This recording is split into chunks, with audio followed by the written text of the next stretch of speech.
Welcome to your August 17th Power Hour meeting with Carly and Claire. Did you guys miss the Fultons last week? Or just one's back and one will be missing next week. Fulton Sisters in Sanic went to Scotland for the week, so that was nice. Yeah, it was really nice. We take vacation too, just like you guys, except for Claire. Claire does not. Respect my wife's heritage. Yes, exactly. I respect your heritage. Sorry's we had to get Sanic in a kilt. Oh, you did? No, he really wanted to. They're very expensive. They're like 500 pounds to own one. Oh. Yeah, like for a real real kilt, yeah. Can you get one to Costco there? I really want. There's one in Edinburgh, and we didn't get a chance to go. Yeah, Costco's not their main. It's Tesco's their main store. Tesco. Yeah, wasn't the same. It wasn't the same. No, I heard the Costco was not as impressive out there. So, no. What were you saying just before this? You were asking, where is everybody? Where's everybody here? So anyway, so you know the summer comes in when the exhibition starts on Friday. Oh, thanks. So were you just here to give us that news? All right, thanks so much. Exhibition starts on Friday, so that's the start of the end, right? No, it's fine. Well, no, the end of the summer, anyways. Mm-hmm. What do they say that happiest day of the year is September the 8th this year? Yeah, it's longer this year. It's the day that all the kids go back to school. Yeah. unless you're a parent with kids at home there that are like in public school there, your whole day spent, what am I going to do with this kid? Yeah. What are we going to Even do today? the camps involve drop off and pick up and coordination and stuff. So. All right. So if you're thinking that real estate might be a little bit slow, it's the same reason why, because everybody's trying to entertain their kids for the whole summer there, and hopefully that'll be finished soon, right? Yeah. Yeah. I do know of a lot of sellers that are hanging on and waiting till after that Labor Day to list, or at least till September 1st, I'm hearing as well. So. Mm-hmm. Did anyone run open houses this past weekend then, or I'm assuming too quiet? I'm assuming no open houses. Mm-hmm. Yeah. Anybody here do open houses? No. No. Anybody at home? Anybody online do open houses? No. No. No. I'm assuming it's. Is it because of the summer market, or is it open houses don't work? Some of them up. Think so? Mm-hmm. We've listed a couple houses though. Like, we're not telling our clients to wait, because if they wait, they're going to wait till all the September listings come up. So we sold something last week. It took 1 week to sell. We got 4 offers. It's something small in Scarborough. So we're not telling people to wait if they've got it ready now. There's still buyers out there. Yeah. I'm thinking that the serious buyers are out there. If you got the market there today, it's serious. It's like almost like Christmas time. So the buyers out there are serious too. So yeah, I've said this before, right? If you're on vacation, that's super duper, right? That's great. But if you're not, then Then don't be. Don't be. It's okay. Right? Because it's time to plan. I know that the bigger producers have got September already set up. They've got their plans. They've got their CRMs all done. They've got their fall marketing plan ready to go. They're going to get rejuvenated with their prospecting database, so on and so forth. So come September, they're ready to go. Yep. Right. We had an auto email go out today. So the campaign that Caitlin would have done in January for their whole year, we did a home evaluation send. It's a copy and paste of everything we send every quarter. Want to find out what your home is worth, go to this link. And we had 3 hits already this morning. These are people that have bought already, maybe not doing anything, but they're getting our emails and they're reacting and responding. And that's the main point. So now I can reach out to them. I can see how they're doing. It gives us a warm touch base. So this is just an auto email that was set up 8 months ago to go out today. Yeah, and we talked about this, Carly, we was talking before the meeting there with MoxieWorks and your CRM and your emails and so on and so forth. And there's all kinds of information out there that you can send your clients. And it's just, so if you think, what am I going to do, or nothing's happening there, go back to your database and start setting your drip campaign, start sending emails what's going on, because it's happening.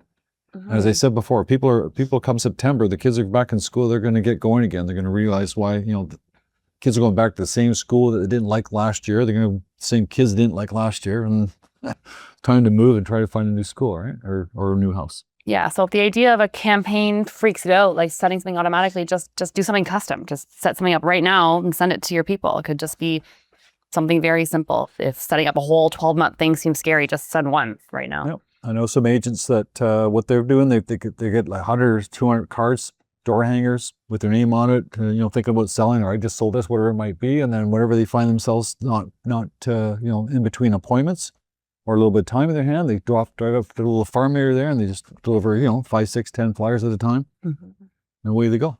Right. So it's there in the car ready to go. So if you're finding yourself that, hey, I've got an extra hour or so in between appointments, you've already got your card sitting in your trunk, whatever it might be, just go out there and see what it does. Right. That's my thoughts. Yeah. The other thing we've been doing, we've got some buyers that we know have been buying or looking for properties this summer, not with us. So through a referral agent, maybe in a different city like Peterborough or something. Do your follow-ups with those people as well. How's it going this summer? Have you found anything? So far, our people that we've been following up with haven't bought anything, but they're still looking, they're still going. We offer to do photos for their listings if they are ready in the fall, winter, maybe now that the summer is nice and there's some flowers bloomed. So there's still ways to keep in touch with people that are kind of lingering that you're going that maybe are not in your full control that are doing something. So it's just a good time in general to follow up. How did your summer go? Was a really easy follow up. Good. Do you want to jump right into Scott's then? Not yet, just a couple of things first. Okay, so last week I talked about a number of agents, and we had our insurance we had to pay on last Friday. So right now, as of July, there's 67,000 agents on the Toronto Real Estate Board. I wouldn't be surprised if that dipped another 10%. Yeah, I agree. Right? So I wouldn't be surprised if it dips down to 60, 61,000, something like that. That's the guess I'm getting. So I've got a list here of our own agents that some people haven't paid yet. And a lot of people don't pay because they forgot or they didn't remember or they got confused, or a lot of people renewed their RECO license, let's say last month. And then they're getting another RECO, pay this in, they get confused between the two, right? So that happens a lot. But we had quite a few. There's some people on this list here. Is anybody in this room here? I'm going to do some eyeballing now. We'll do a little inventory here. No, I don't see anybody here that's on this list. So we've got to follow up with some people and see what they're doing there. Yeah, I noticed that I got my final reminder 1 week before, and it said this is your final reminder. So you technically have until the end of August with the $35 fee, but that final reminder came the first week of August. So now it's on us as a brokerage. We'll send some reminders out. Some excuses are, I just didn't know, and they'll pay before end of August, the due deadline. And some people, I think, strategically push their cash flow till the end of August. They're okay to pay the $35 fee, and they just don't want to give up the monies when they have to. So there's a combination of things. I noticed, I don't know if you were going to talk about this, Claire, but the Toronto, when you log into TRREB, they have a survey going for your TRREB dues. So not to get you confused, your RECO was your insurance for RECO to hold your license. Your TRREB is your membership board. They're doing a survey now whether you want to split your fees in half so you don't pay it all at once in, what's the date? That's December, you have to pay your TRREB dues. So do you guys have an opinion on that? It's December. December, yeah. Normally you have to pay a full TRREB OREA CREA in 1 month in December. I think it's due end of December or January maybe. Now they're asking if you want to do one payment now and another payment in June, or if you want to do the whole payment in June instead of December. Doesn't let you go continue searching unless you... Yeah, so it was a mandatory survey. So what did you guys say? I'm curious. I put yes. Yes, to keep the same, or just There's 3 questions. to keep it the same? There's 3 questions. Yes, one was keep it the same, pay all of it December. One was pay half and half, or one was pay all of it in June. So you said keep it the same, no change. Altogether, wait, so no change. I just thought I think it's just a biannual. Actually, they give 3 options. Yeah, there's 3. Okay, one was a monthly, every month. Oh, that's not how I read it. Okay. What's the thought? So just keep it the same, or you guys want to split it up? Keep it the same. I think it was back in like that, but it was the last one was asking for. Yeah, I was right. So you pay one half of your TRREB semi-annual December, and the remaining half in June, or you split your OREA CREA. That's what it was. So you do your OREA CREA December and your TRREB in June. So they're basically splitting up the cost because instead of combining them, or keep everything the same. Can they charge more? It doesn't talk about increasing fees. It's just talking about how you pay the current fees. What month? I said keep it the same just because I don't want to have to manage you guys twice a year to remind you what you need to pay. That was my honest opinion. I said keep it the same once December. But just to remind everybody, it used to be you paid your TRREB dues in the summer. Yeah. And then a couple of years ago, they changed it to the winter. And then they want us to give them permission to to charge a monthly fee or whatever else, but at the same time, they wanted permission from us to let them decide what the fees were going to be without having to come to us for consultation. So everybody voted that down. So that was the original vote that was buried into something else. Sorry. Everyone said, no, we want a survey. So then they came out and gave you a survey. That's where the survey came from, but they're not burying fees in this. I think they're trying to get an opinion, but you're right. That kind of went under the table. So me from what I see from agents, but you're better off paying that fee in the summer than in December. But that wasn't an option. I thought they could pay your CREA in January and pay your TRREB in summer. I think that would be the selection I would pick if I was in. So that would be the split payment option. If you were an agent, you'd go there. Why is that? Because nobody has any money at Christmas. Yeah, it's not that it's come June, you would have had most of your closings in June, July, so you have more cash flow in the summer. As long as you guys pay both on time, would be fine. But that would help split the cash flow year to year. And then the other option is the annual, right? So I don't know whether you can do it individually or whether everybody has to do it en masse. I think there's just a survey. I don't think they're doing anything. They're just getting some feedback before. So what was your opinion when the survey came up on trial unless you could not proceed without filling out the survey? How did you feel about that? Your feedback is mandatory, not matters. The little rebel in me said, wait a minute, I don't want to answer the survey. I never answered a survey, and I'm thinking, like, I'm not going to answer it, and then it wouldn't let me go any further. That was for the client, and I opened my trap, and it said I want to show them things, and it wouldn't let me go. So there we go. So here's somebody that's in the middle with their client there, and you probably never even pay attention to and then you're just trying to click the button and move on. I don't think, was it doing it on the app or just desktop, though? I don't think it was on your app. I think it was on my desktop. It's on my laptop. Exactly. Yeah, it wasn't on the Realm app. So you wouldn't. Yeah. I mean, people complain all the time, and then they try to get feedback, and then we don't give them feedback. So you've got to get something. Okay. While you're on fees, just while we're out of there, RECO's also proposing registration fees. They want to go back to you. Did you see how they worded that? Everybody get an email on that? So now we're back to RECO. Sorry, we kind of jumped a little bit. We're back on RECO. They sent out an email August 11th. It's very confusing how they worded it. You had to be careful.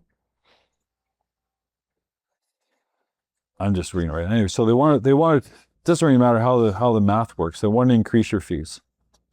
They want to go back to they want to go back to 2022 levels. So what they're telling us here is that because they're going back to 2022 levels, they haven't increased the fees since 2022.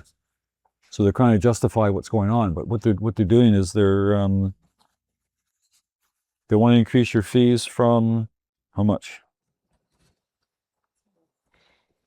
This can't be right. So they decreased transfer fees. So you have to be careful. Okay, so registration fee $398. You're paying $390 now, and then but processing fee to new applications, one change from 200 to 204, and so it's only 2.2%. But anyway, so I'm not sure if they're going to do a survey there or not. Yeah, so the processing fee and the transfer fee. So if you were to move your license somewhere, it used to be $100. They decreased it to $25. Now, when they say we want to go back to 2022, it's because they decreased it. So they want to move it back to higher fees. That's not necessarily for the registration fee. This is for people reinstating their license. It's more expensive now. Now they want to bring it back to $200 because they had already decreased it to $50. They again want to move your transfer fee to. So this is for people that are parking their licenses within a 24-month and trying to reinstate. They're making it more expensive for those people. So when they say I want to go back to 2022, it's because those rates were higher than today. Good. I know it's very confusing, but Anyway, so we'll figure that out later on. Yep. Some people are asking me, and I guess those people already paid, but some people that have not paid yet, they're asking me about parking licenses and what the difference is, what parking license means. And the only thing I can explain, if it makes any sense, the only way you can park a license is if you park your TRREB membership. You can't park your RECO license. So if you parked your TRREB membership, that means you have your RECO license, but you don't have access to MLS. So I don't know why you want to do that. I don't know why you'd want to do that either. Some people want to get rid of, they want to hold their license, but they want to get rid of TRREB. But if you get rid of TRREB, that means you also get rid of your insurance.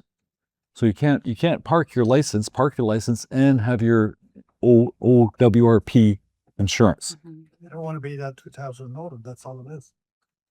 You don't want to spend a $2,000 trap fee. Correct. I know, but some people say they want to park, right? But you can't park and keep your insurance at the same time. This is my bottom line. You either have to get rid of the license and become a retired member and you get your insurance, or you don't.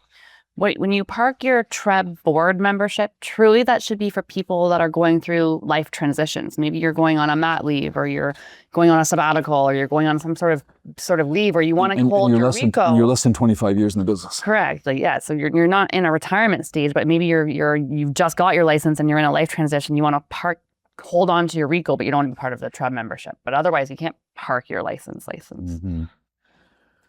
And just so you know, your life insurance, when you do retire, goes to $30,000 is the life insurance portion. That's $100,000 accidental death. So it's come down to, Jen, what is it for life insurance for younger people? Is it 100,000? And once you're over 70, it goes to 50,000.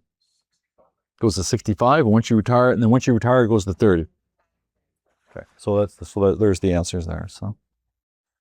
Mm-hmm. Anyways, it's still, when you consider other types of businesses, it's still one of the cheapest businesses. Like you guys are in your own business. It's one of the cheapest of your own business that you can be in. Any other business, you're paying a lot more. Sure. That 30,000 is again just for funeral cost. You do what you want with it. Yeah. Usually they're best. Yeah. Yeah. Why are you laughing?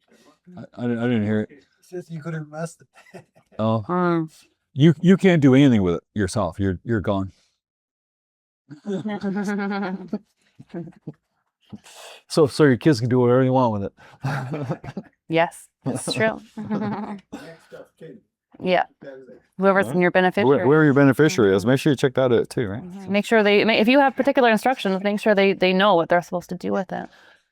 If you're interested in doing the HST rebate, there's a training class that REA is putting on. It's going to be this Thursday, 10 o'clock, 11 o'clock, HST rebate principles for realtors. So it's a free webinar that REA is doing. If you've got time between 10 o'clock and 11 o'clock on Thursday the 20th, you would have got an email yourself. Did anybody get that email today from Maria? So if you want to learn a little bit more about the HST stuff, it's there.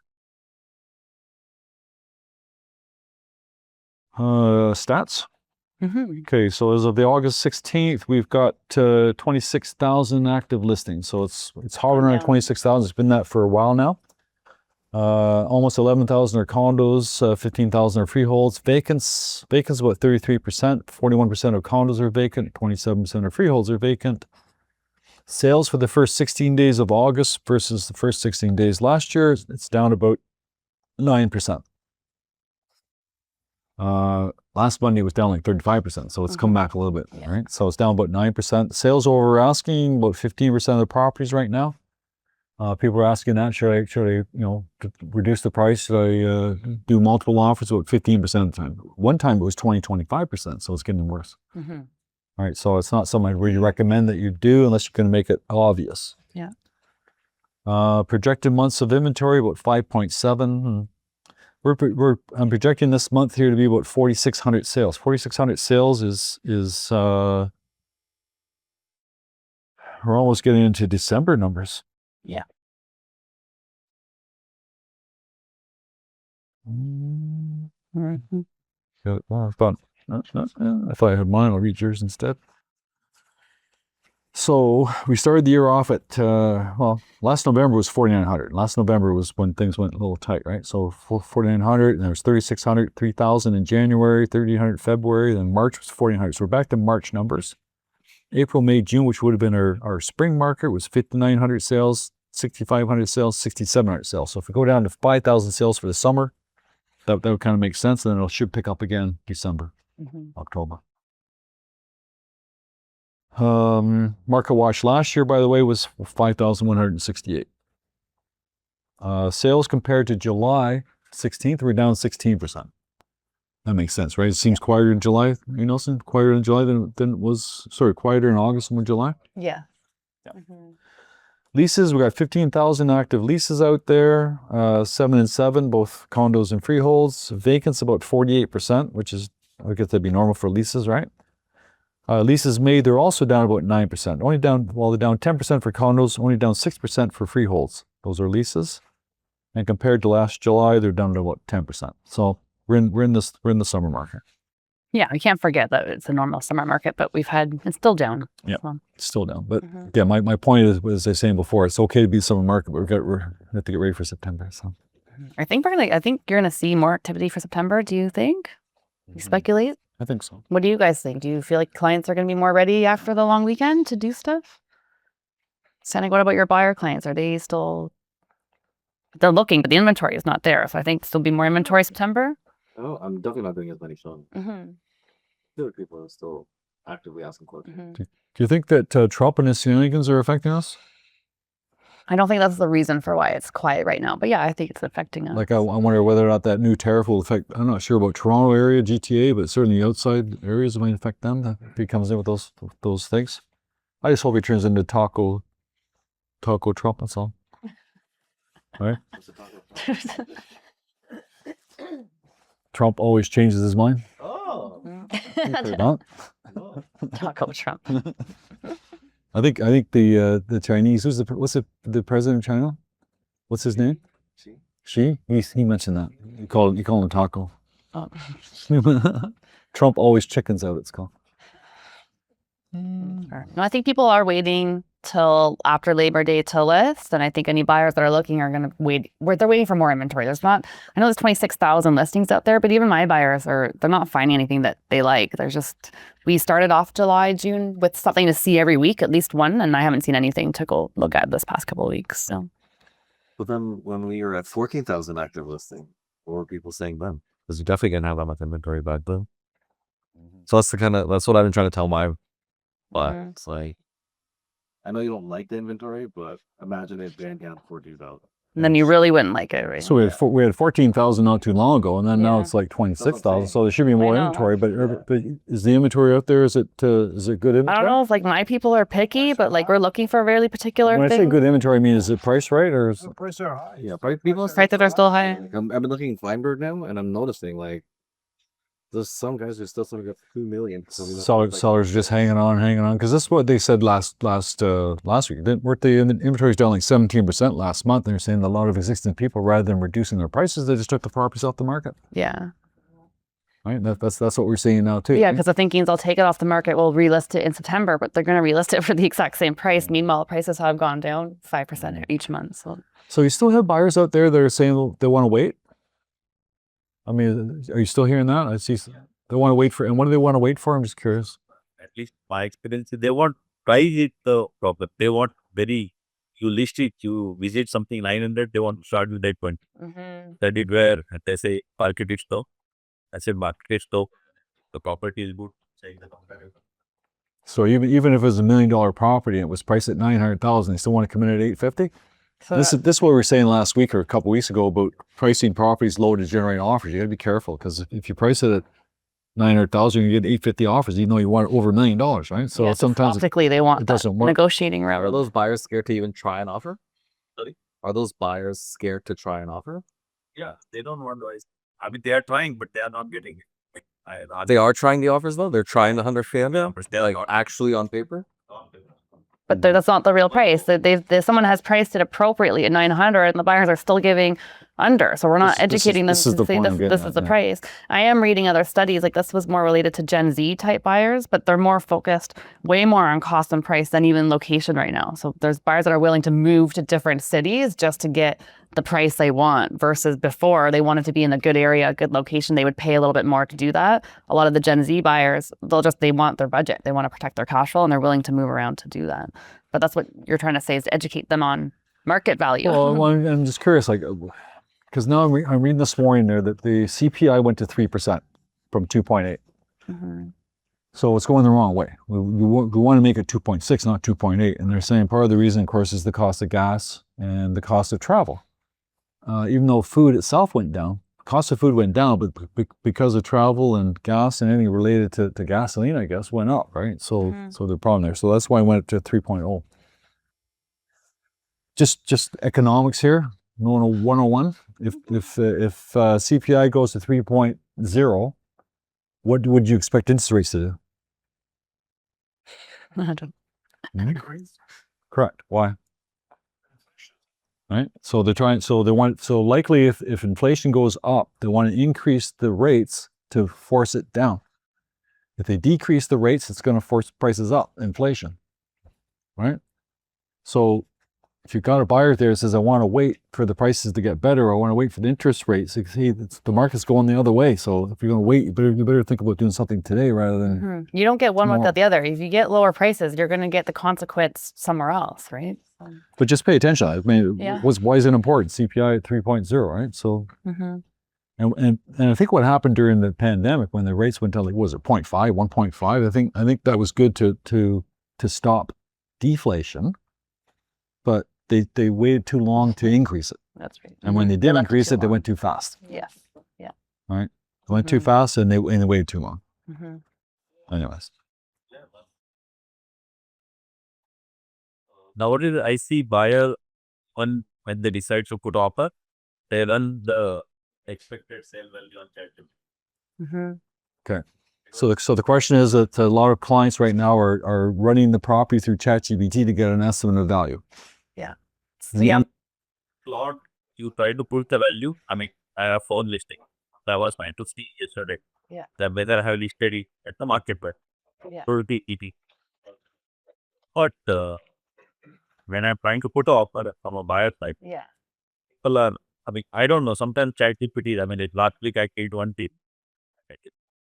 Yeah. So you have to remember too, it's no different than House Sigma, than logging into House Sigma, seeing a price estimate. All they're using, House Sigma is actually more accurate because they're using averages and HPI. But if you go on ChatGPT or Claude and ask to do a market evaluation, all they're doing is scrubbing available houses. They don't have any way to see a sold price. So you have to educate your clients and say, yes, it has scrubbed an assortment of available listings in that area that have not sold yet because it does not know sold prices. You as an agent, I would actually use the same chat, get your sold prices of the PDF, and then build it into that to help your clients see the markets. But it's not using sold prices on ChatGPT. But how what instead of it, check out how case might say 90. But this is trying to dictate that purpose for $100,000. I think that uses the algorithm. They're just using like a math as a formula of average sold and a little bit of HPI if it's available for that area. But again, it's just math on a designated area. It's just a number. It's not your. More than the available remote. It's something. It's a listing price. The listing price is 900. Because it's going to be comparing it to other listings available at that price. No, I have to 900 and that Yeah, maybe. maybe, but the point is they're just using number of averages. It's not using sold prices, right? Yeah, so you've got to just educate your AI people. Hey, I use AI too, but yeah, of course. Yeah, that's okay. Yeah, so give them the PDF of the sold and they put this into your chat and let me know what it says. Shanab, I love you, but I need you to step out. Shanab. For a second, you can come back. But so be part of it, right? Because they're going to be part of it as well. So they love AI. Why not? Give them the data to get the proper price. I draw the client, the lawyer, the best. They revise the value. Yesterday night I was trying to play around. The value from Pesci. Yeah, picture. Oh, 71.9. Yeah. So you just have to talk to them as if you know exactly what they're doing and keep showing them sold data. So if you've got a listing that's not selling, would you recommend that you ChatGPT it or Claude AI it and see what they think the value of? And because that's what the public's looking at. I would. Yeah. I know that if you're confused, you can also take your data from Realm. You can export it, and then you can load up the sold data to these platforms, and they'll give you what they think the value is. Yeah, so I would just give them the data. You want to still be part of the conversation, part of it, and then just compare and see. But at least you're using actual sold data. Because they think the AI is smarter. They think they can do their own CMA. Yeah, so it's more just conversation. And then at the end, you have to show them what the property sells for. That's the ultimate education. Here's what you thought it was going to do, what you thought it was worth. Here's what it sold for. In your experiences, do they sell for higher? Or have they not sold yet at all? Yeah, so then in some cases, they may be right. No, they can't. ChatGPT and Claude can't read sold. They don't have access. They don't have access to sold now. People, right? They have to calculate what I see. These are not what They say that, but it doesn't know that those are not sold prices. It sees a marketed price, like AI is scrubbing information. They see a listed price. They don't know the difference between a sold price and a listed price. So what they're giving you is sale prices available. And that's what your clients are looking at. So then you as agents can say, here's the sold price. That's what we do when I do an evaluation for a listing now. I go to my realm, I get the sold prices, PDF it, and then I put it into my chat. And then you get really beautiful tables and graphs, and then you can send that to your IT client. Yes. Yeah, just be part of it with them because it is, but you have to give them the right data. Yeah. I could buy with accurate information for Sold? it can look like Yeah. better night. Yeah. Yeah. It did meeting a survey day of low file. That's good. Yeah. And it did come pretty good. Yeah. And it did say good property will Yeah. It's pretty yeah, it's nice. Yeah, most of our listing proposals now have been using Claude. Combination of, I'll say, here's the actives, here's the solds I want to use, and it will create a beautiful table and it comparing lots of details, basements, lot sizes, balconies. It's quite intuitive. So it is good that you're using it because your clients are as well. And you've got to be right in it. But there's going to be a human sort of objective thought about that particular house being on a nice street or having nice curb appeal or just having good energy, the original owner clean, that you're going to have to assess yourself to give them that real value. Yeah, it's interesting. What value did it come up with? low. That's what, like, so that's what we were saying, yeah? Uh-huh.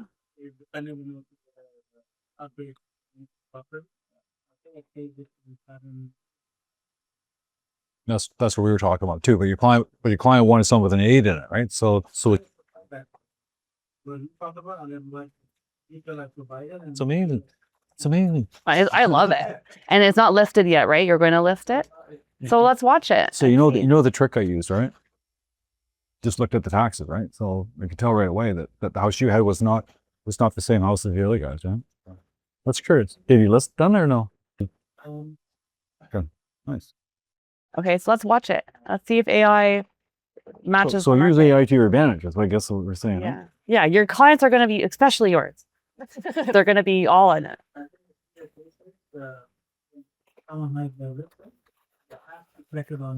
I think so. No. Yeah. So good. Yeah.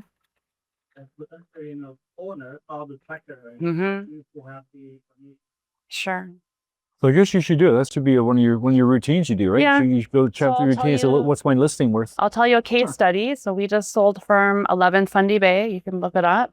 I used my Claude. I put in my availables. I put in the solds. It came up with a value of about 640. My clients wanted 650. So we went into the listing presentation. We showed them everything as well. We said, I know you want 650. It's probably going to be closer to 640, but we'll do our best. We did a list price of 629. Did not hold offers, but we did do 48-hour irrevocable. My client was in his 90s. He was in a home. There were sons involved, so we needed a little bit of time to get offers together.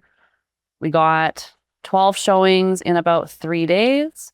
We got one offer with 48 hours irrevocable, which turned into 4 offers total. So we removed the direction to allow other people to give us more offers. One offer started very low, so under about 600,000. All 3 were around a good price. In the end, it sold firm for 661.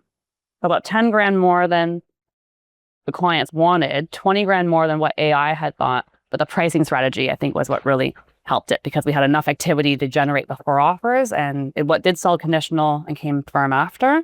But AI was pretty close. So AI had said 640 based on one comparable that sold a lot lower, but it was a hoarding house. So it didn't have these pictures necessarily of that house. So we still sold for a little bit more, and clients wanted a little bit more than AI, and it sold for. So it's just a good checkpoint to kind of just see, is my mental capacity looking at these things right? Here's what the client wants as well. You have to have that part of your presentation as well and kind of put them all together. 661. So yeah, not bad. That's what it should, condo townhouse just north of here. So yeah, AI was part of that, but you have to remember what does the client want? It has to be part of your sales technique, part of your conversation. And then what's your marketing price? The end sale price is a totally different thing than what the strategy marketing price is and what that strategy is. The thing about AI, I'm not sure what the answer is. This is there's no answer. This is a growing thing. It happens all the time. But it used to be that you would Google yourself, right? Yeah, you Google yourself. Now you want to. Remember, you Google yourself and see what it says. Mm-hmm. Make sure that your LinkedIn's up to date. Make sure that your Facebook's up to date. All those types of things. And just a sidebar here, I've looked at other people's LinkedIn. Not nobody here, no realtor. And they when they first got their LinkedIn or their Facebook, they were quite diligent, and they put articles on there. But the articles also had dates on them. And I looked at some dates: 2023, 2021, 2022, no 25, no 26. So sometimes your social media can hurt you. So just make sure either don't put dates in it or keep them up to date, right? But anyway, so they used to always say, Google, let's Google this guy's name and see what comes up. And usually if you Google your own name, your web page is going to come up because you Googled your own name. But let's say a client didn't know your name. So they'd say, who's a good agent in Pickering? And then Google would tell you, right? But now people aren't using Google. They're using ChatGPT, they're using Claude, they're using other things. So now you got to find a way so that Claude can find you. And again, it's not going to happen today or tomorrow. There's no answer, but it's something you have to build in your web page or something, because all the AIs are doing is scanning the internet to find their answers. So if you got in your web page saying #1 agent in Pickering, chances are Claude's going to say, oh, this guy says he's #1 in Pickering. He's going to give your name. And you know what I'm getting at? So there's all kinds of things you could do to generate your business. Just look at your web page, look at your LinkedIn, look at your thing, and if you're going to be in a particular area, make sure those things say that. That goes back to the original SEO. Yeah. Okay. Same thing. Same thing as SEO, right? Same thing. So we're using it on our own lead gen, on our own listings evaluation when buyers are buying. We're using it for everything. So you've got attitude, right? Like everybody has an attitude, everybody has an opinion. Somebody says to you, how's the real estate market? How do you respond? Unbelievable. Right? Unbelievable. So I'm looking at I do articles and stuff like that. So I just did this one for fun, just printed the headline from Google and yeah. Okay. I have Google alerts. You guys do that? I do Google alerts. I say, send me articles of real estate and it sends it to me. I don't have to look for them. Anyways, this one here says they're talking about the states or the sales last month, saying Toronto area prices dropped 4.5% in July as real estate enters the balanced market. Yeah, that's good. New GTA home prices dropped sharply as housing market tightens. Greater Toronto homes sales tick lower in July as prices fall. And this one here says Toronto home prices rise in July for the fifth straight month in a row. Which is the best article? And they're all true. Just that all the other papers are selling doom and gloom, and this guy here, this is Realtors, is selling the positive investment, saying that the July's been the fifth straight month where sales increased. So it's the same news. Depends on your head is, right? Sure. Mary, You can keep going. Mine's mostly fun stuff. I have fun stuff. This Thursday on the 20th of August, Craig Proctor's got a half day event. He usually has it at Richmond Hill there at the Sheraton. It's usually in the morning. So if anybody's got something to do there on Craig Proctor, he's still kicking around. He's still doing stuff. It's a half day event. He's going to try to sell his program. But any type of education is good, and this is free. So take advantage of that. So yeah. Just go to your it says listings without cold calling. Agents, the system 30,000 plus agents usually generate listings without cold calling. Free half day event seminar, August 20th. So just look up Craig Proctor and if you're registered there. So that's the same day as the HST one you just mentioned. So depending on your education, you can either go learn sales or go learn about HST. But either way, there's lots of learning opportunity. That's the same day. Do we have any Blue Jays fans? How are the Blue Jays doing? Sandnick, how do they do? We're happy Half a game behind. Don't worry. We're That's okay. That's the positive. So you can, if you would like to watch Blue Jay games right out of your window, you can buy a condo for $1.3 million. So does that mean this condo is going to go up now? because of those results, or not yet? So it might sit on the market a little bit. This is known as Skyloft 650 6508B, 2-bedroom plus den in Canada Concord House project. You can watch the games right from your window. And if they win, will that go up then? Yeah. Got it. That's a nice view, though. It is a really nice view of the CN Tower right inside. You should look at it. I've got an article here about Nick Nurse. Mm-hmm. Did you hear about that? Mm-hmm. So Nick That's Nurse, interesting. Nick Nurse was the coach for with Raptors. He actually the coach when they won the, what do they call it? The NBA championships. They'll call it the World Series or anything. I don't know what they call NBA it. champion. Anyways, he bought a house, and because he's a American and because he's in Canada on a work permit, not a permanent resident, when he bought his house, he had to pay $700,000 in non-residence taxes. Mm-hmm. At the time, 25%. now it's 25%. And there's news out there. So there's two non-residence taxes. This is the purpose of what I'm going to talk about. They're talking today in January 27. They're talking getting rid of the national, the national non-resident ban. So right now, non-residents cannot buy anywhere in Canada unless it's a they can buy commercial property, right? Mhm. On top of that, Ontario has a 25% non-residence tax. So you got the federal saying that there's a ban completely, and then you got Ontario saying that anybody that buys it's 25% non-residence tax. So even though he wasn't allowed to buy in Canada because of the federal, because he had a work permit, he could buy in Ontario, but he still had to pay the Ontario tax. That's what he's complaining about. Yeah. So at the time, he purchased in 2021, hot market, but they paid $700,000 at that time in the taxes. When he sold the property this year, they're trying to claim it back as a rebate, saying that he was here on a work permit and he obviously couldn't stay. He wasn't a coach on the team anymore. So now they're trying to apply for the rebate. They got rejected once and they're still trying to fight it in court. So they've already paid it. They're trying to apply for the rebate to get it back. So it's no wonder Americans don't want to come up here and play baseball or whatever No, it might really, be. eh? Getting all these stupid little things. $700,000. Well, the crappy thing is you got fired. Well, that's You got yeah. fired. And you got fired. And that's right? part of his case. Is he got fired. So what was he going to do? So yeah. But on that note, there are people that are. Why did he go? Because they signed into law. Like, Yeah, 10 years. He lived here 10 years. He was here 10 years. You're not going to rent $50,000 a month. You're going to. when they called right after they won championship, thinking that he was going to be here for a long time. Mm-hmm. So I'd be fighting my employer to pay the tax for me then if you got fired. Not waiting unless we $20 million. But this isn't about income. This is it's just on the value of the house when they bought it. It's just a straight up tax right on that. I mean, the house is not great. Mhm.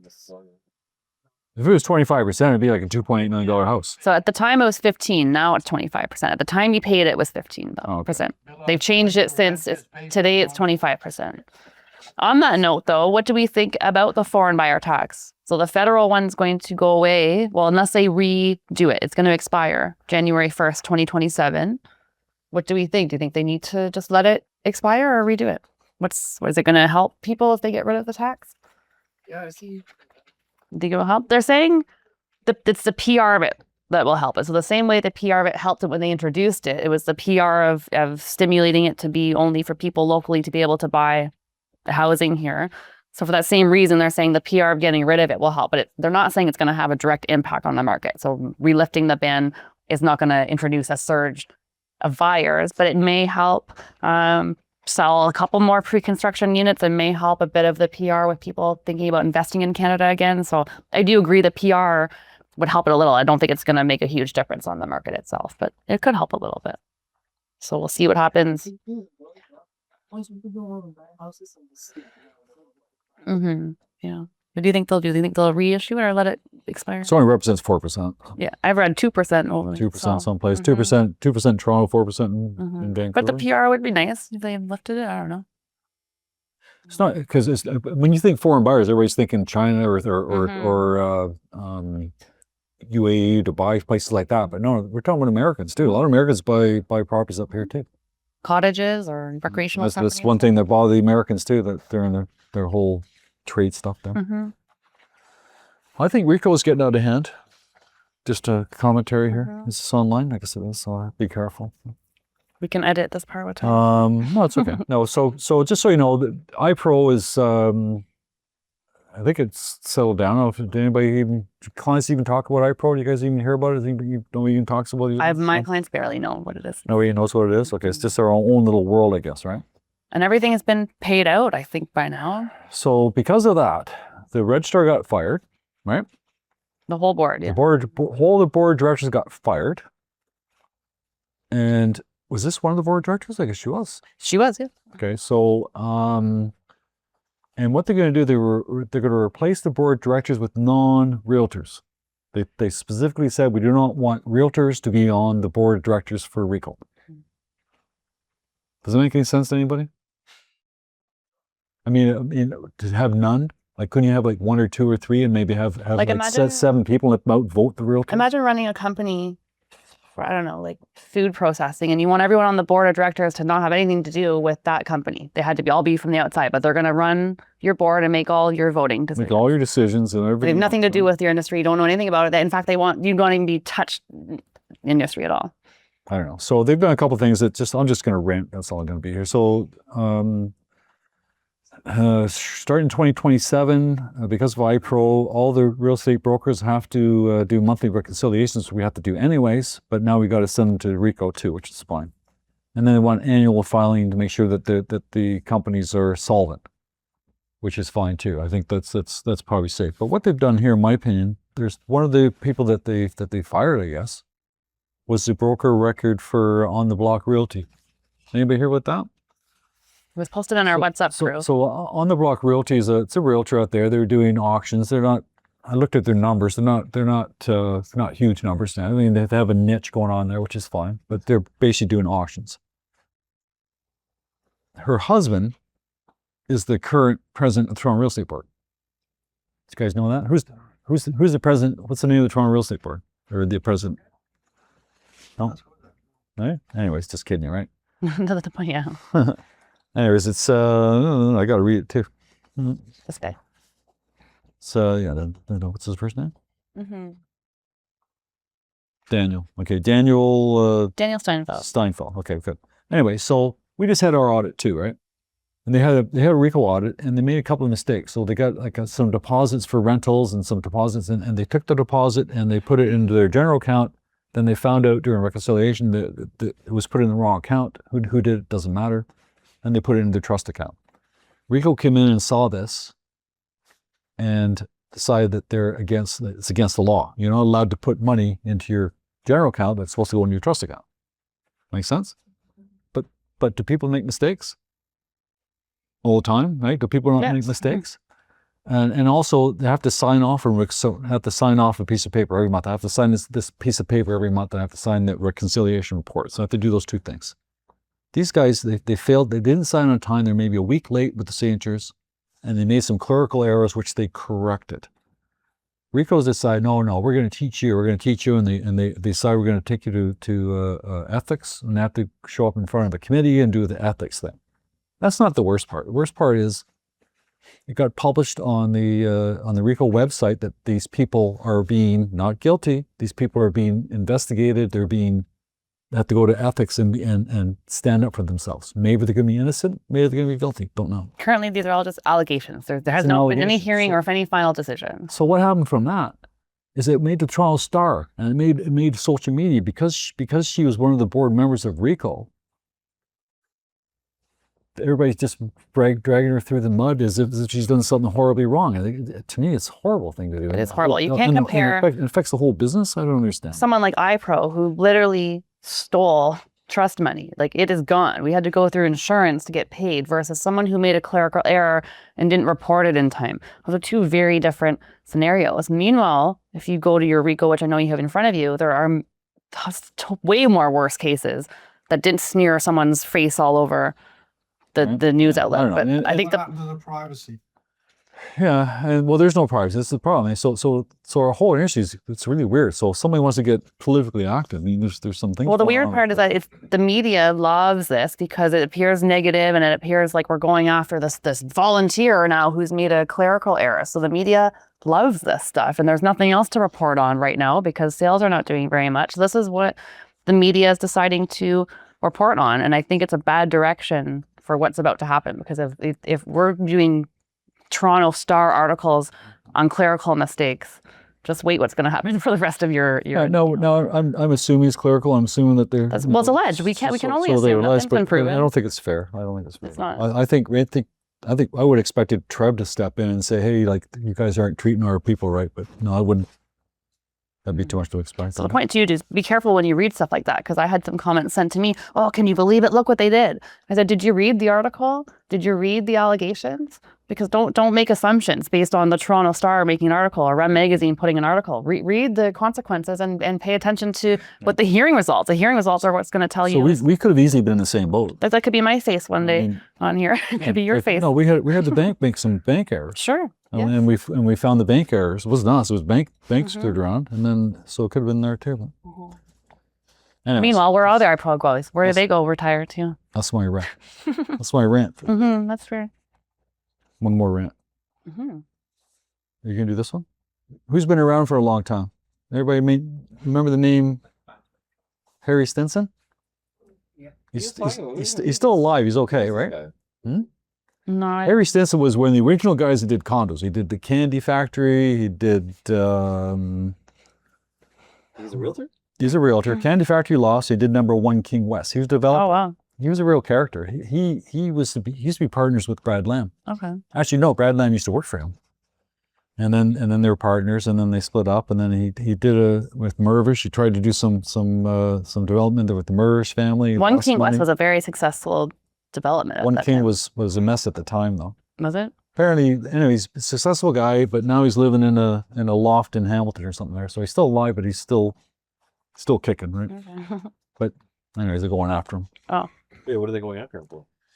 In Buffalo, he tried to do a development in Buffalo, and he tried to raise money for investors. And the Ontario OCS, what they call it, the investors said that you're doing it illegally. You can't. We have to have prospectus. You have to register your investment with the Securities Commission before you can be doing that type of stuff. So he's trying to bypass the laws, right? That's why you didn't want to pay the taxes. Oh, he probably didn't know. He probably just raising money and didn't realize that it crossed the line. I don't think it was any bad, but it was probably bad. But Can you just keep going, or? no, you go now. So speaking of developments, Toronto is going to build its first development under a rental tower that has a public school at the bottom. So originally, this was supposed to happen as part of the Sugar Wharf development that ended up getting scrapped. So now they're going to try it again. The location's at 770 Don Mills in Flemington Park, where they're seeing tons of diversifying of that whole area. I think the Eglinton line is now going through it. So there's been a whole surge of new Canadians and people going to rent in that area without having proper schooling. So they're doing this at 770 Don Mills. I don't have the developer in front of me. I will in a second. But it's 1,200 units-ish. Will include below market housing for families and parents that can ride the elevator to drop off their kids at a brand new Toronto District School Board elementary school. So it's going to be right at the bottom of the rental apartment, close to Eglinton, Crosstown LRT, and other projects. But this will be the first public podium school on city-owned land. So that will be interesting. It's going to be a mixture of affordable housing. So it's not like you have direct access from your apartment right to the school. It's a proper commercial thing at the bottom where you've got your residential at the top and you would go down and around to another sort of school entrance. But it will be an actual TDBS school that is having government funding right built into it. It's not set to be ready until 2033, so that is a long time, but that will be a good move sort of towards what they're doing with the rental apartments and just making condos more efficient for families and generational living, but they're going to have a school right at the bottom of it. So that should be interesting. It will be Toronto's first, like I said, public school. They had the high school, Toronto North on. But this is a TDBSC public school, so that might be a private school. This is the first public elementary school. It's like they got the high school. Yeah, so this will be a Nor Elementary now, so from kindergarten to grade 8. That was next door to your condo. That's true. That wasn't attached like the same way though. You're right though. That was 2 towers with the school in between. But yeah, that was a high school. So this will now be They elementary. tore the high school down, That's built true. 2 condos. Yeah. Yeah. So that's good. They should do more of that. 8. It's elementary school. Talked about that last week. Oh, you did? Okay, good. Okay. I just got back from the UK, and every time I go traveling, I look at real estate and what's happening out there. And there's no brokerages I recognize at all in the UK. So there's no Keller Williams, Century 21, Remax. It's all unique boutique type independently owned franchises. There wasn't any one sort of like big name I recognized. But I did notice when you look at listings in the UK, you'd scroll through pictures, and at the very end of every single listing was an energy rating. So it seemed that they had mandated to put an energy rating in these houses. So it'd be a scale of like 100% energy efficient all the way to like red 0. And it was based on, I guess, like the electrical in the area, how old it was. There's no central air in these places we went to. A lot of it was heat or water radiant heating. So it's not like central air HVAC type systems, but it was more based on the electrical efficiency. And because it's really old buildings. These are really old architecture. It's a lot different than here in Canada. But the other thing that's different is you can actually go in the UK, anyone can go in and type their postal code into an online portal and see their level of flood risk for that particular apartment or building. And it's a mandated thing that you have the right to see this information. You can literally go on and search your address and see how much of a risk your house is at getting a flood based on rain or based on the demographic of where it is. So obviously UK is probably a little bit more unique than we are here. But I came across a Toronto Star initiative where they started researching the floodplains in Toronto.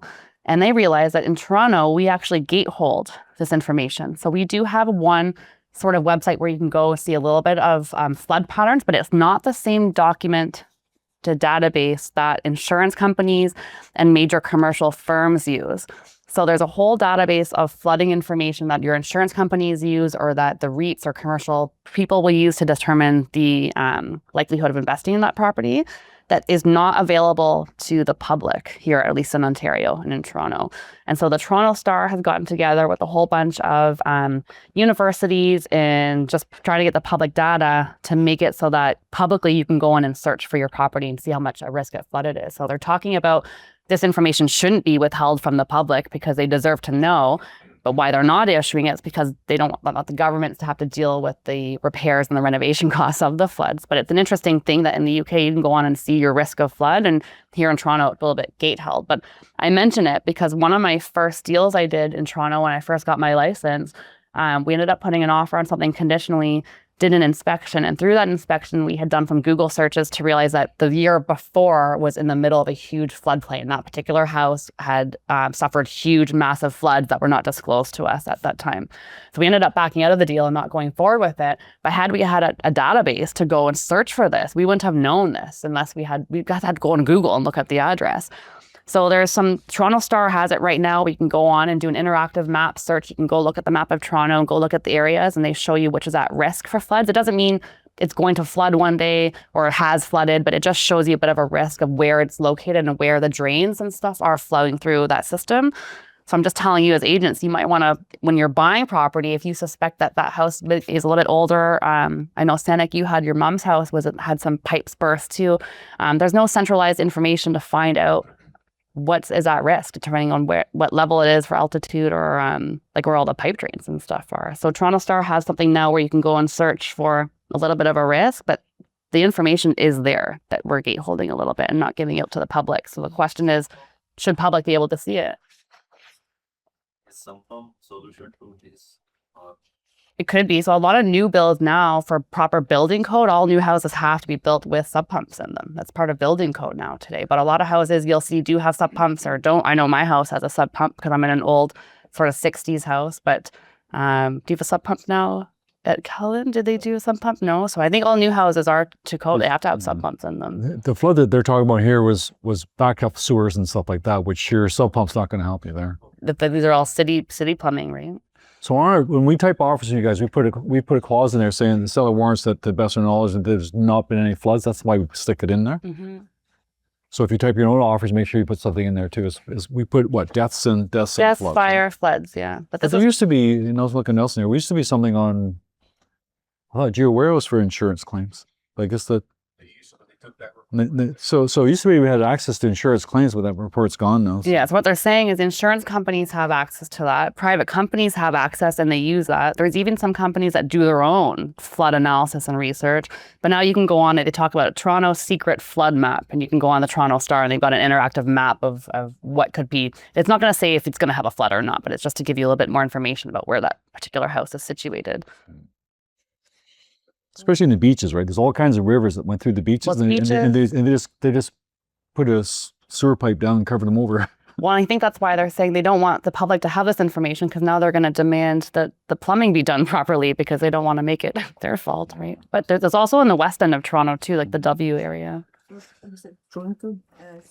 So the article is called Toronto Secret Flood Map. Within there, you'll find an interactive flood map. I declined not by ask because of that. Yeah. Is that a good? Doesn't have a flood in over. So that's what they're careful to say. It doesn't mean it's going to have a flood or has had a flood, but it just is a little bit of information to say where it's located. I think and how old the plumbing is in that particular area. So that's not, so it can hinder you too. But if your client is worried about that, then it would be good for them to know that. But like you said, they have to disclose it. In my case, they didn't disclose it and we found out ourselves. Each York has each. Yeah. Mm-hmm. I guess I say too, because then in the end, agents get blamed for everything too. So if you had bought a house and then you saw it on this and the client says, well, you should have known because you should have checked the flood map. So there's so much that we have to know and be careful about. One thing we used to talk about all the time, we don't talk about now, is termites and talking about East York and that. We used to have termites all the time. We had the termite errors and that, but it seems to be that nobody even talks about that much anymore. But you got to be careful with that too.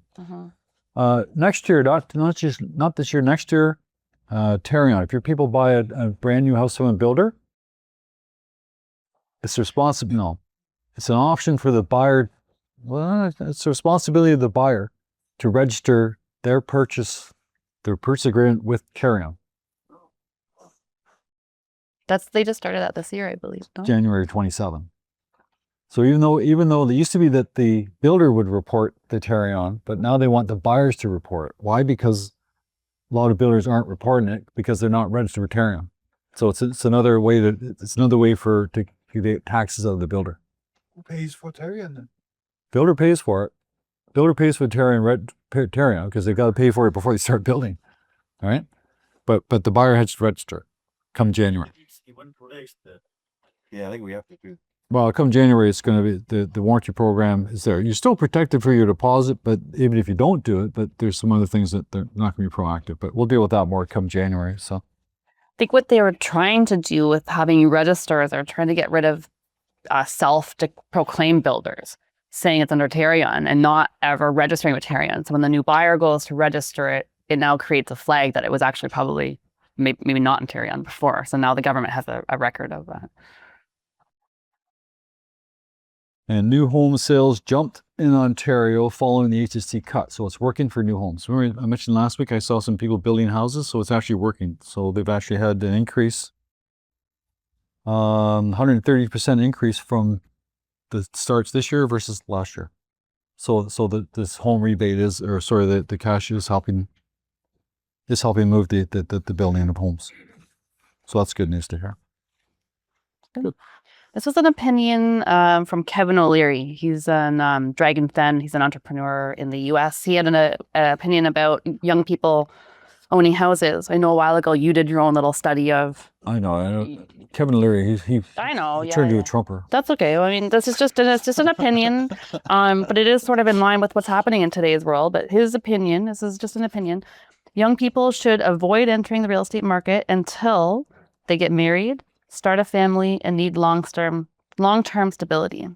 Recommends that until then, they rent and invest in diversified income-producing assets like stocks and bonds, rather than taking on the weight of high transaction fees and mortgage and other home carrying costs. So what he's saying is a lot of young people will get into the real estate market and have a huge mortgage because their average price is over $1 million. So they've got a huge mortgage they're paying interest on. Then they've got to take care of a roof, furnace, flooring, renovations, all these extra costs, property taxes, et cetera. So it's quite costly now. So he's saying maybe they do that later. It used to be the path where you'd come in and buy a condo and then you would sort of trade that up and buy bigger. But he's saying now is the time to invest in stocks, and wait until you want to be in the house for at least 5 to 10 years. You've got a family, you want that stability, you want to sort of invest in the property that you're living in, because until then, it's quite costly. You've got closing costs, you've got rising interest rates, you have all these unknown costs that come. It's a lot different now. So people in their 20s and 30s used to be taking on that much of debt, but he's saying nowadays it's quite a hindrance to take on a huge amount of debt like that, especially with the unknown cost of what things are happening in the future. It's just an opinion. It's not the opinion of other people. Other people will say, get into the market now and start building the equity because you're living in it. Why not? But he's just saying, if you're young and you don't know where you want to live, you don't know where your career is going to take you, if you plan on moving in 5 years anyways, you're better to rent and just invest your money. But to Claire's point, you're not just going to rent and do nothing. You would rent and invest your income into something that's going to grow. So you have to decide between the two. It's not just renting and not doing anything. But he makes a good point, because the average cost of living is getting expensive. You just mentioned inflation's going up again too. And there's a lot of unknown costs with owning property, and just living and owning and renting a house comes with its own challenges, and lawn care and snow care and all these things that, poor young person's got to take care of now. So the world is changing slightly with that, but it's just more depending on your goals and what you want to do and where your career is going to take you to, right? It doesn't believe in real estate at all. Yeah, exactly. So it just, it just depends on what you want to believe and what your goals are. But there's just different ways. The way I look at it is, you don't look at it today. Look at it 25 years from now. Yep. 25 years from now, if you got a house today, 25 years from now, you made all your mortgage payments, you got a free and clear house in 25 years. Yeah. But that said, if you were living in Toronto and you wanted to move to Alberta and you had to sell that house, you're not going to make money off selling it, right? So you have to be sort of stable and have some stabilized goals and think long term, and just know that you can't just be free and make those changes. No, that makes sense. Keep going. You're all. Training. So September, well, you mentioned 2 on August 20th. That's the HST rebate by Aurea, and it was a Craig Proctor. So that's August 20th. That's this Thursday. September 10th, Fidus Mortgages is doing Endure conference. Did people sign up for that already? No? Yes. I think he has a guest, Ryan Kahn from Sirhant, is going to be coming to speak as well. Sherry Cooper. Along with Sherry Cooper. There is a QR code, I think, behind us to register if you haven't. I think there are some tickets still available. I know it's close to being sold out. September 15th, there's a lunch and learn at our Ajax office. I believe it's a lawyer coming in to chat. I don't know what the topic is, but that's physically in person at Salem office, September 15th. And then on September 2nd, Caitlin's going to be previewing her Blueprint 2026 Systems for Success training. So it's your version of back to school. That's going to start on the 16th of September. But September 2nd, she's going to do an intro to introduce it. It's a 5-week program. I don't know if she's doing it virtual or in person. There's a chance that she'll be doing it in person and virtual, but not recorded. So you'll have to watch it live either way, but you could watch it live from anywhere. But I do not think she's going to be doing free recordings for this, but it is a 5-week program starting the 16th with the launch preview on the 2nd. So you can get to see what it's all about and decide if you want to come. There has been some talks of us making it a mandatory program as well. So we'll talk about that some more as well. But it is the time to be doing some training. It's only 5 weeks. It's literally like just over a month of programs. So for those people at home and here too, we have agents in this room right now, probably home too, that have been through training programs, weekly training programs. Hands up, anybody here? Big Green's good. yes. Did in Scotland too. Did in Scotland as well. I was thinking more like the Floyd Wickman's going way back, and then Mike Ferries and who got Buffini and all kinds anyway. So Caitlin's going to got one here too, and Caitlin, we've talked about this before, but if Caitlin took this program and sold it in Calgary, she'd have a full room. Because she's a stranger coming from another town. Yeah, not your own broker. But because she's her own broker, everybody's, I see her every day, it's not important. But these courses are very good. I'm not sure, even though Greenspan itself, I'm not sure how it was or not, but I know that Floyd Wickman, people enjoyed Floyd Wickman for sure. People enjoyed coaching with Mike Ferry. They enjoyed all the other stuff and that. They all teach things, so it's just a matter of doing what you're taught, right? So here we are. It's a new world out there now as far as marketing goes, AI, blah blah blah. So I think you have to keep your tools sharp, right? So I'd like to see everybody sign up for that for sure. And don't forget too, like Caitlin's your broker and she's giving you information, but she's also a sales agent. She's selling real estate right now. She's doing AI, she's doing social media, she's doing all the things she's going to teach. So she's not some sort of coach that did it 30 years ago trying to teach you what the new way is. She's literally doing it right now. It's based on fresh advice from what we see when we go meet with a seller or meeting with a buyer. It's literally live today, what's happening in the real world based on what we see works. So she knows what she's talking about. Exactly. Well, like there's something to be said about everyone. Just do what you need to do, what feels good to you. But she's in it right now. So. It's the same stuff. It's the same thing over and over. Gord's girlfriend was there. Yeah, we met a real estate agent in Scotland. She was an agent, I think 10 years a while ago. Yeah, but she knew about Floyd Wickman. She knows Brian, but she knows all these people. So these are global, coaches. But the information's not rocket science. But yeah. Let's get September 2nd, she'll do an intro on that. There's no holiday this week. Also, anything going on? Street stuff. If you have a paid off house, you should pay your What were you gonna say? If you have a paid off house, you should be looking for investment right now? Oh, yeah. In Scotland, if you pay your mortgage and you are mortgage free, you paint your door red. So you tell everybody, paint your front door red. That's the way. If you see a red door in the UK, not just Scotland, the UK. You've paid off your mortgage. That's the goal. Paint your door red. So then But a lot of people in general, I was talking, not owning real estate is not necessarily the thing in there. Many people rent for a long time as long-term rentals. It's a little bit different than Canada. Canada loves to own real estate. That's North America. Yeah. It's different. Europe as well. I mean, It's different. I think it's in North America. Yeah. So yeah. Anyone have listings that you want to talk about or advertise? Get sold? Yep.